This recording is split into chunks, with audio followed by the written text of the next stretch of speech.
നിങ്ങൾ വിദേശത്ത് ജോലി ചെയ്യുന്ന ഒരു പ്രവാസിയാണോ? ഗൾഫിലും മറ്റു വിദേശ രാജ്യങ്ങളിലോ ഇരുന്ന് കഷ്ടപ്പെട്ട് സമ്പാദിക്കുന്ന പണം നാട്ടിലേക്ക് അയക്കുമ്പോൾ അല്ലെങ്കിൽ ഇന്ത്യയിലെ ബാങ്കുകളിൽ നിക്ഷേപിക്കുമ്പോൾ നിങ്ങൾ നേരിടുന്ന ഏറ്റവും വലിയ പേടി എന്താണ്? സംശയമില്ല, അത് ഇന്ത്യൻ രൂപയുടെ മൂല്യത്തകർച്ച തന്നെയാണ്. ഗൾഫിൽ നിന്നും ഡോളറോ ദിർഹമോ ആയി അയക്കുന്ന പണം ഇന്ത്യയിലെ ബാങ്കുകളിൽ സ്ഥിര നിക്ഷേപം അഥവാ ഫിക്സഡ് ഡെപ്പോസിറ്റ് ഇടുമ്പോൾ കിട്ടുന്ന പലിശയേക്കാൾ വേഗത്തിൽ ഇന്ത്യൻ രൂപയുടെ മൂല്യം ഇടിഞ്ഞാൽ നിങ്ങളുടെ അധ്വാനത്തിന്റെ വലിയൊരു ഭാഗമാണ് നഷ്ടപ്പെടുന്നത്.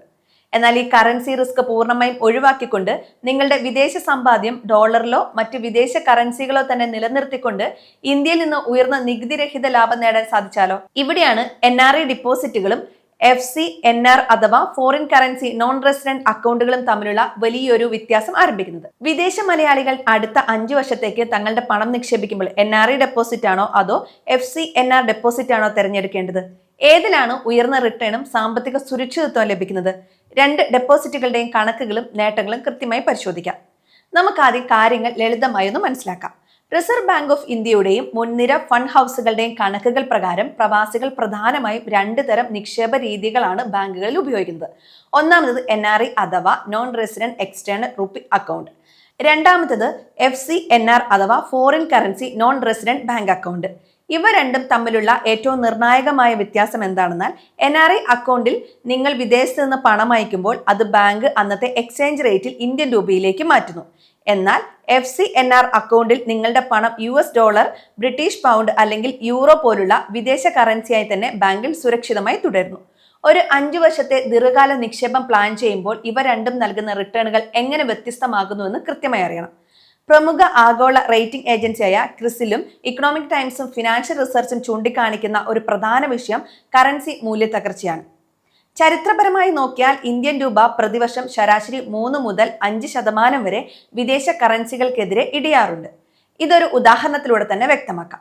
നിങ്ങൾ 10,000 US ഡോളർ 5 വർഷത്തേക്ക് ഇന്ത്യയിൽ നിക്ഷേപിക്കാൻ ആഗ്രഹിക്കുന്നു എന്ന് കരുതുക.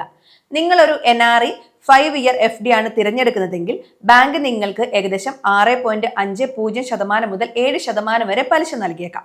എന്നാൽ 5 വർഷത്തിന് ശേഷം ഈ പണം ഡോളറാക്കി തിരികെ വിദേശത്തേക്ക് കൊണ്ടുപോകാൻ ശ്രമിക്കുമ്പോൾ രൂപയുടെ മൂല്യം ഇടിഞ്ഞിട്ടുണ്ടെങ്കിൽ നിങ്ങൾ പ്രതീക്ഷിച്ച ലാഭത്തിന്റെ നല്ലൊരു ഭാഗം എക്സ്ചേഞ്ച് ലോസ് അഥവാ കറൻസി മാറ്റത്തിലൂടെ ഇല്ലാതാകും. എന്നാൽ മറുവശത്ത് നിങ്ങളൊരു FCNR 5 ഇയർ ഡിപ്പോസിറ്റ് ആണ് തിരഞ്ഞെടുക്കുന്നതെങ്കിൽ ബാങ്ക് നൽകുന്നത് ഏകദേശം 5% മുതൽ 5.50% വരെ പലിശ നിരക്കാണെങ്കിൽ പോലും നിങ്ങൾ നിക്ഷേപിച്ച 10,000 ഡോളറും അതിന് ലഭിച്ച പലിശയും ഡോളറായി തന്നെ ലഭിക്കുന്നു. അതായത് ഇവിടെ രൂപയുടെ മൂല്യം എത്ര ഇടിഞ്ഞാലും നിങ്ങളുടെ അസലിനെയോ പലിശയോ അത് ബാധിക്കുന്നതേയില്ല. 2 അക്കൗണ്ടുകൾക്കും പൊതുവായുള്ള ഏറ്റവും വലിയ നേട്ടം ലഭിക്കുന്ന പലിശ വരുമാനത്തിന് ഇന്ത്യയിൽ ആദായ നികുതി നൽകേണ്ടതില്ല എന്നതാണ്. വിദേശ മലയാളികൾ തങ്ങളുടെ 5 വർഷത്തെ ഇൻവെസ്റ്റ്മെന്റ് സ്ട്രാറ്റജി നിശ്ചയിക്കുമ്പോൾ ശ്രദ്ധിക്കേണ്ട പ്രധാനപ്പെട്ട കാര്യങ്ങളാണ് ഇനി പറയുന്നത്. ഒന്നാമതായി, വിദേശത്ത് നിന്ന് നേടിയ പണം ഭാവിയിൽ ഇന്ത്യയിൽ തന്നെ വീട് പണിയാനോ മറ്റ് ആവശ്യങ്ങൾക്കോ ആണ് ഉപയോഗിക്കാൻ ഉദ്ദേശിക്കുന്നതെങ്കിൽ NRI ഡിപ്പോസിറ്റുകൾ തന്നെയാണ് മികച്ചത്. കാരണം അങ്ങനെയുള്ള അവസരങ്ങളിൽ നിങ്ങൾ കറൻസി തിരികെ മാറ്റേണ്ടി വരുന്നില്ല. രണ്ടാമതായി, വിദേശത്ത് മക്കളുടെ ഉപരിപഠനമാണ് അല്ലെങ്കിൽ വിദേശത്ത് തന്നെ ബിസിനസ് അല്ലെങ്കിൽ പ്രോപ്പർട്ടി ആവശ്യങ്ങൾക്കായി പണം തിരികെ വിദേശ കറൻസിയായി വേണമെന്നുണ്ടെങ്കിൽ FCNR ഡെപ്പോസിറ്റ് മാത്രം തിരഞ്ഞെടുക്കുക. ഇത് കറൻസി റിസ്ക് 0 ആക്കുന്നു. മൂന്നാമതായി, നിക്ഷേപ കാലാവധി അവസാനിക്കുന്നതിന് മുൻപ് പണം പിൻവലിക്കുകയാണെങ്കിൽ NRI അക്കൗണ്ടുകളെ അപേക്ഷിച്ച് FCNR അക്കൗണ്ടുകളിൽ പെനാൽറ്റി ചാർജുകളും പലിശ നഷ്ടവും കൂടുതലായിരിക്കും. അതിനാൽ 5 വർഷത്തേക്ക് മാറ്റിവെക്കാൻ സാധിക്കുന്ന തുക മാത്രം FCNR അക്കൗണ്ടുകളിൽ നിക്ഷേപിക്കുക.